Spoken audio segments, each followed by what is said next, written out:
You're listening to the Let's Be Real podcast. Now, here's your host, Andy Hughes. Our guest right now is an all-star in more ways than one. He played 12 seasons in Major League Baseball and was named to the All-Star game 3 times. In his playing career, he played with the Cleveland Indians, Cincinnati Reds, Pittsburgh Pirates, Detroit Tigers, and Boston Red Sox. In 2015, he hit another home run with the Pittsburgh community by helping create the Miracle League of the South Hills in Pittsburgh, Pennsylvania. He now works with MLB Network as an analyst as well. Let's welcome the mayor, Sean Casey, to the Let's Be Real podcast. Sean, thanks so much for joining us. How are you? Hey, great. No, I'm doing great, man. Thanks for having me. I appreciate it. We're so thrilled to have you, and I got to say, it is mid-October here, Sean. I would imagine that this is a pretty busy time for you being at MLB Network, and we're really in the full swing of the MLB playoffs right now. Yeah, this is a great time for if you're a baseball fan. Nothing better than October.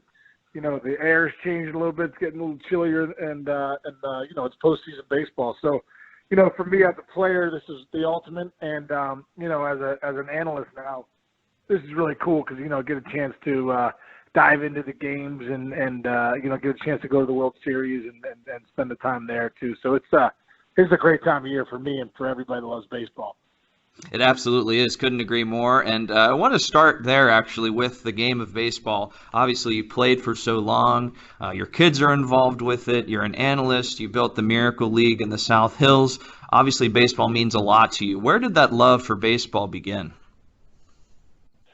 Oh, man, it's probably back to my dad just growing up. We played a lot of wiffle ball when I was little, and then I think I played my first organized league in St. Louis, the Marillac, when I think I was 6 years old.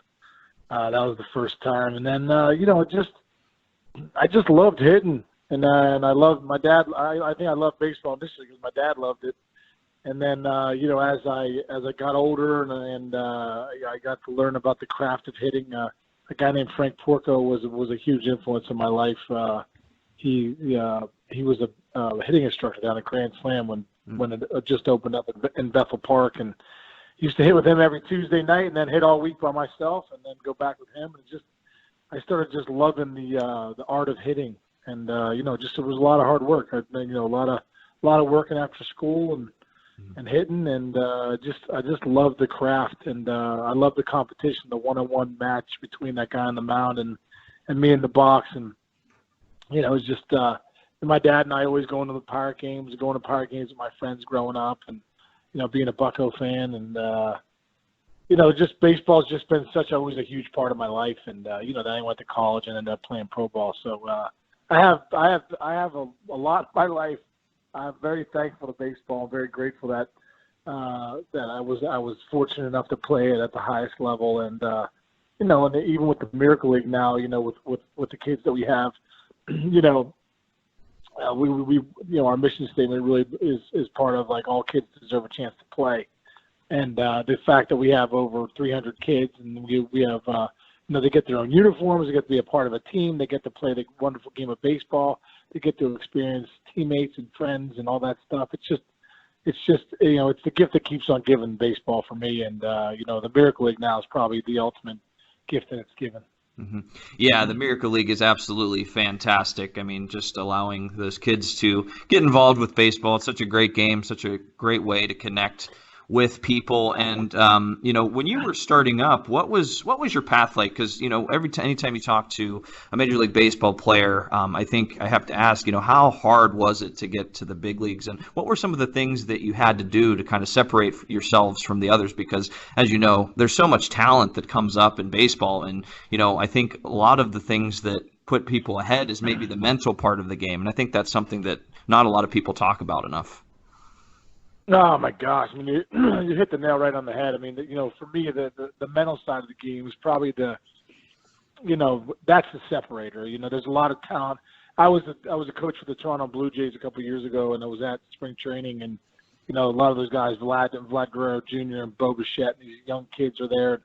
And I always said, what's the difference? How come 95% of you are not going to play a day in the big leagues? Why is that? Why? Because I said, if I brought my family over to watch you take batting practice with the big league players, no one would know the difference. No one can tell the big leaguers, you guys all hit the ball 400 feet. You all can run. You all can throw. You all can do all that stuff. why are 95% of you not going to play one day in the big leagues? It makes no sense at all. And I said, I'll tell you why. The guys that can go, the big leaguers, they don't waste a pitch all year long. For 162 games, they're able to focus in on the task at hand, focus on their process, not worry about the results, and they're able to do it over and over and over and over and over, and until it's exhausting. And for me, I was fortunate. My dad kind of stumbled upon a book when I was a junior in high school called The Mental Game of Baseball by a guy named Harvey Dorfman and Carl Keel.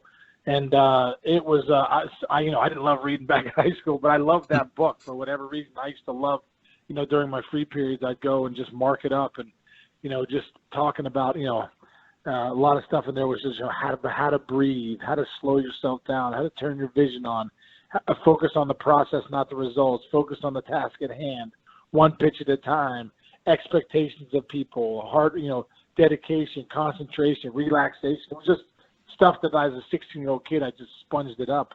Mm-hmm. And looking back at my career, had I not really got into that book, The Mental Game of Baseball, at such a young age, I think that really helped me out a lot to go one pitch at a time. And, I think that helped me take my skills. Obviously, I hit every day after school. I put a lot of work into hitting. I mean, there's no doubt about that. But that's not what gets you to the next level. What gets you to the next level is being able to think correctly, because it's such a negative sport. If you're fail 7 out of 10 times, you're a superstar in the game of baseball. In any other sport, any other profession, you're fired. So there's a lot of failure, and it's all about your perspective. You look at failure. I used to think that failure was information. Failure's not failure. I'm not going to get down on myself. There's frustration, but I'm going to use it and look at it and say, no, failure is information. What can I do better next time to be successful in the bat or whatever? So, long answer, but it's the right one. The mental game is so important, and when you see these guys at the big league level, especially the elite players, man, they're not wasting one pitch, and they're coming for you every at bat. And whether it's 9-0 in the ninth or bases loaded, in Game 7 of the World Series, these guys are focused. I didn't know either. I didn't know how much it was going to help me in the end. I didn't know it was going to be that big of a thing for me. Really, learning that book, and like I said, you got to have tools in your toolbox.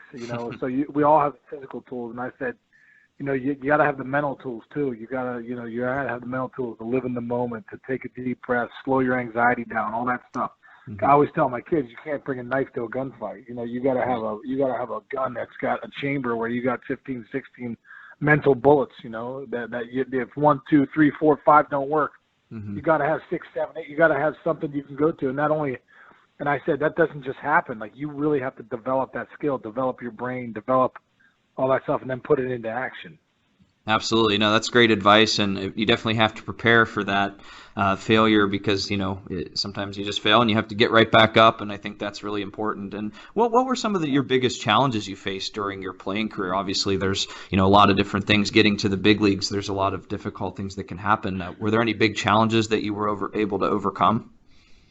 Oh yeah, my third day in the big leagues, I got hit in the eye with the ball, and I got an orbital fracture right out the gate. I just been traded for the Reds' #1 starter, and 3 days into the big leagues in practice, I took a shot to the side of the eye, orbital fracture, 4-hour surgery. Here I was, the new big prospect, the new player for the Reds, and I was already in the hospital. And, oh man! Not knowing my career was really in jeopardy. To tell you the truth, I damaged my iris, and my vision changed in that eye. I still have astigmatism, but I feel very blessed and fortunate, and I feel like I was, I don't know. God was like, you know what? No, you're not. Your career's not over yet.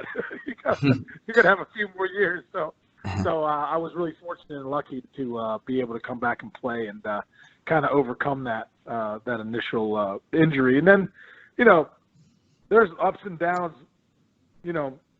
Mentally, physically, all that stuff. I remember in 2000, I had gotten hurt the day before the season started. Missed a couple weeks, came back, was hitting 200 at the break. After having an all-star year in '99, and I was thinking, wow, what's going on here? It's just, and then, it's the mental side of the game of being able to, get yourself back into a place where you can, get some success, gain some confidence, and So I remember back that 2000 year, I ended up having an unbelievable second half and a terrible first half, and it taught me a lesson. Like you just got to stay with it. You can't abandon ship. Because at the end of the day, it's you versus you. I mean, there's no one in your corner when you're in the batter's box hitting. There's no coach. There's no dad. There's no mom. There's no brother, sister, friend. There's nobody. It's you. So if you're not right with your thoughts and you're not right with getting ready to go out there and compete and thinking some good thoughts in your head, then no one's going to do it for you. Absolutely. No, you're totally right. It is you versus you. And one thing I'd also like to bring up is, we talk a lot about empathy on this podcast, and you were in 2007, you were voted the friendliest player in baseball. I guess that kind of explains your nickname, the Mayor, as well. What did that mean to you, and how important was it to connect with others in the game? Because I feel like that has to be such a fun part of it. Being a first baseman as well, you get a chance to talk to a lot of people. It meant a lot to me just because it was voted on by the players. There was almost 500 guys that voted, so it was really cool to see that. I think at the end of the day, that's what life's all about. Connecting with people. Whether you're a Major League Baseball player or you're a teacher or whatever you are. I mean, it doesn't matter. Whatever your profession is, at the end of the day, life's about relationships, and it's about connecting with people and ultimately, you connect with people by kindness, by treating people right. I mean, no one wants to be treated like crap. No one wants to be talked down to. No one wants to be belittled. And I think, people like to be recognized. And, I was a lesson I learned early on. My dad was big on that, that people like to be recognized. And I was never a shy kid and, was always talking to people. And first base was like literally like an office for me. So it was great. Baseball's a small fraternity, so I really got a chance to know a lot about, get to know a lot of the guys, and then when they come to first base, you have all different kinds of conversations with them. So it was the best position I could have played, and like I said, you treat people the way you want to be treated. And that's at the end of the day, I think that's probably the golden rule on life is treat people right. Absolutely, you couldn't have said it better there. And I remember when you were traded from the Cincinnati Reds to the Pirates, I can't imagine how emotional you were because, I mean, you're coming over to your hometown team, but also at the same time you connected with so many people in Cincinnati. You're part of their Hall of Fame. What was that like? Because I'm sure that was an emotional time for you in your career.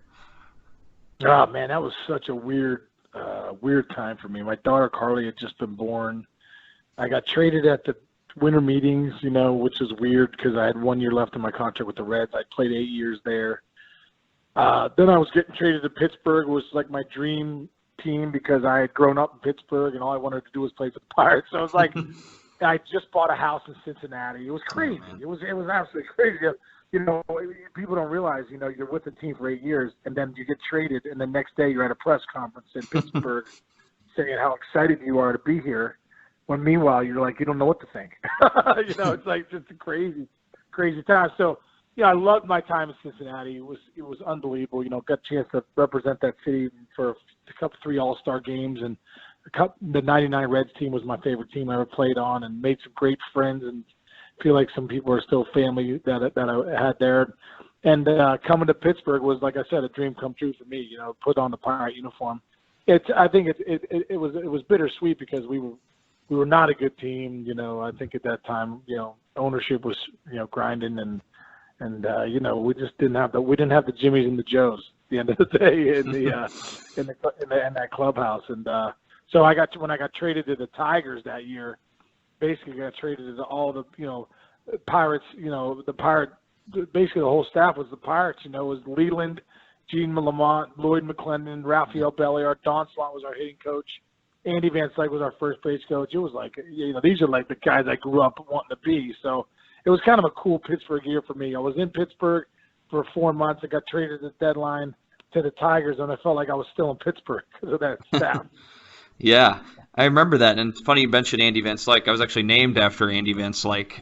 So Are you serious? Yeah, I was. Yeah, my mom was like, "I'm going to name you after my favorite Pirates player at the time," and ended up being Andy Van Slyke in 1990. So, Oh, it's so. You know what?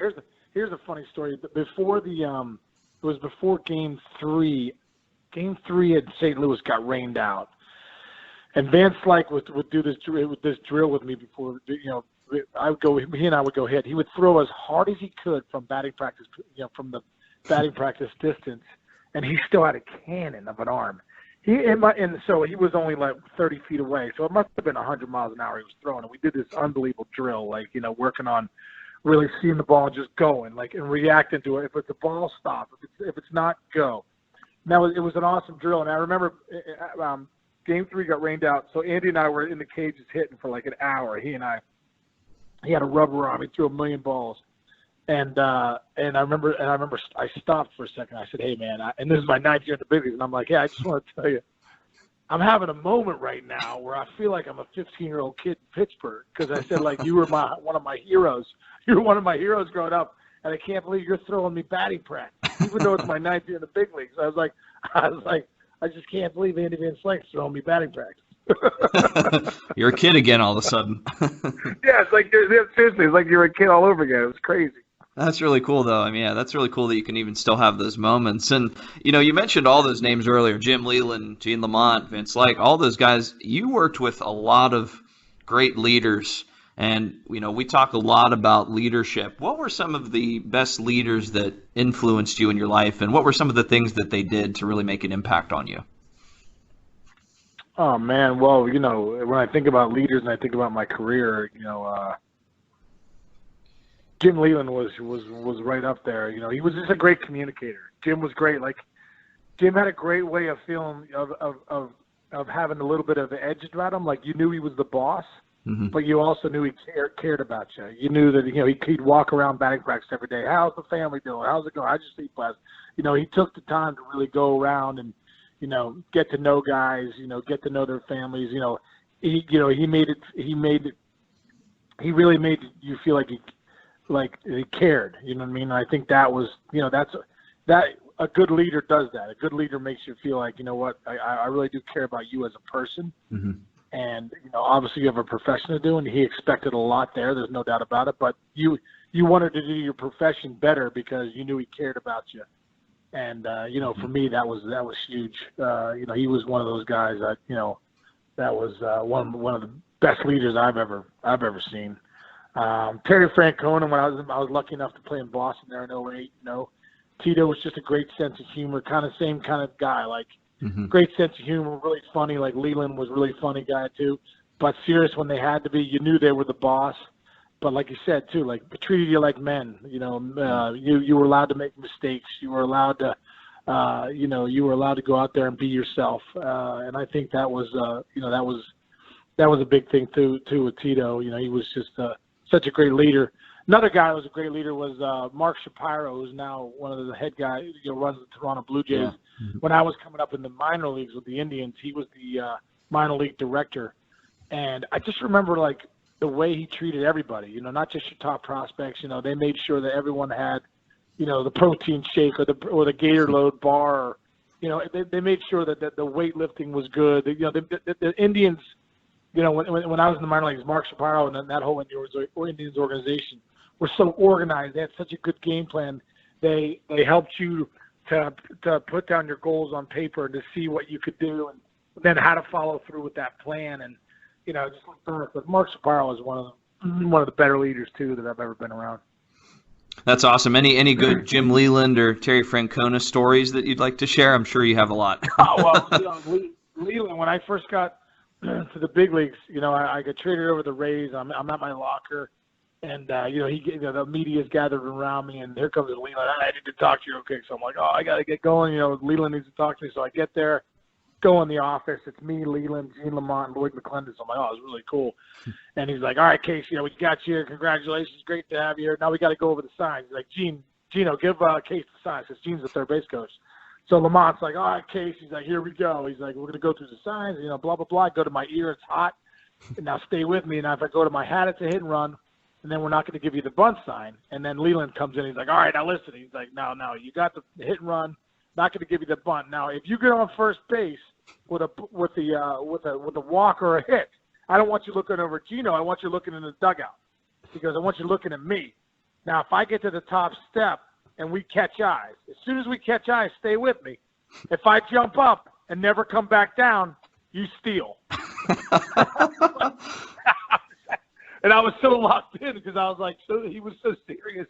And it was just, I was like, that was my first, glimpse of his sarcastic humor. Wow. I mean, it was so good. It was so good. If I jump up and never come back down, you steal. You were probably speechless at that point. Oh yeah, it was great. I was like, what? That was so good. It was just, Leland was the best, man. He's the best. He's, still consider him a really good friend to this day, and he's just a wonderful, wonderful man. That's amazing. That's a great story. Now I want to kind of get. Now, obviously, after you retired, or even during your playing career, though, you did a lot with the community, and I know that's always been a big part of your life, even before the Miracle League started. You've done so much work with charities and kids and whatever community you were in. How much of an impact has that made on your life? Oh man, I think that much is given, much is expected. For me, giving back, I think I always like the adage, you make a life by what you get. You make a living. Make a living by what you get. Make a life by what you give. And I think there's a lot of truth to that. Mm-hmm. For me, giving back to the community, I think was just more of an obligation. I felt it in my heart to help. I felt so grateful and thankful for my life. That I felt like we all should be giving back in some certain extent. Everybody at some point should be. And for me, it was just it was nice. It was being involved with some charities in Cincinnati, Big Brothers and mm-hmm. Big Sisters, and I did a thing where I got Casey's kids in Cincinnati. We would left a lot of underprivileged kids with some tickets to the games, and just being a part of the Miracle League here, has really been a life-changing experience, and it's just it's wonderful. It's wonderful, and I'm very thankful and grateful that the platform that I had with Major League Baseball really helped raise a lot of money to affect a lot of people in our community, at the Miracle League. So it's been a wonderful thing. Yeah, it's an amazing facility. And for the listeners that aren't aware what the Miracle League field is, it's a field basically that was built to, allow underprivileged kids to get an opportunity to play baseball and make friends and connect with people. It's an amazing facility. And my uncle, who has Down syndrome, had the opportunity to play on the field, and he absolutely loved it. So he had a blast. Yeah. So it's an amazing place. Yeah, we have kids, a lot of special needs kids. We feel like they're just kids with different abilities, and they're just so wonderful, and the smiles that are on their faces when we're playing out there, and the love that's in the stands, and the parents that get to watch their kids for 1 hour a week mm-hmm. and not have to take care of them and stuff. It's just and the volunteers that are buddies for the kids. It's just a wonderful, wonderful program. It absolutely is. And I had to ask, building a facility like that, what was the process like for that? Because I'm assuming that had to take a lot of time and a lot of work too. Well, yeah, the process, I had no idea what I was doing. That was the initial process. It's funny, when I first went out there to raise money, everyone thought it was a good idea, but no one would give me any money. And a buddy of mine named Dave Hall, whose son, Buddy, is in our Miracle League. He and I kind of went out initially and just started to raise money. But we started to get some connections to get into the CEOs, mm-hmm. and Ed Dunlap from Centimark wrote me the first check. He wrote me a $50,000 check for the Miracle League, and I'm forever grateful for that check, because after that, really created a lot of momentum. What I realized when you're raising money, money follows money. So, then John Eagle came on board, and then Highmark came on board, and UPMC, and, we started getting a lot of FedEx ground, and, a lot of people, started to, get in on that. I used like a starting lineup for people, $50,000 for a starting lineup, and that's a lot of these companies initially gave us $50,000 to get started. So it was Dave Rourke, and it was great. It was wonderful.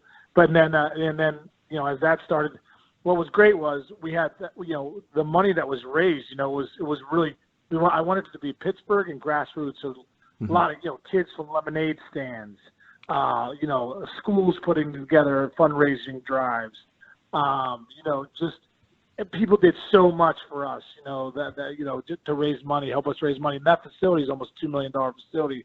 Wow. That we raised money from. Really, our community really raised it. People came together, and people would run the Pittsburgh Marathon for us, and just we have a couple big fundraisers that we do. And I don't know, it's just what's been cool for me is really I feel like it's been a community Pittsburgh fundraising endeavor to get the Miracle League going, and I hope anyone that's ever been a part of it or has given us 1 cent can, when they come up to see those games, they can really feel like they did something.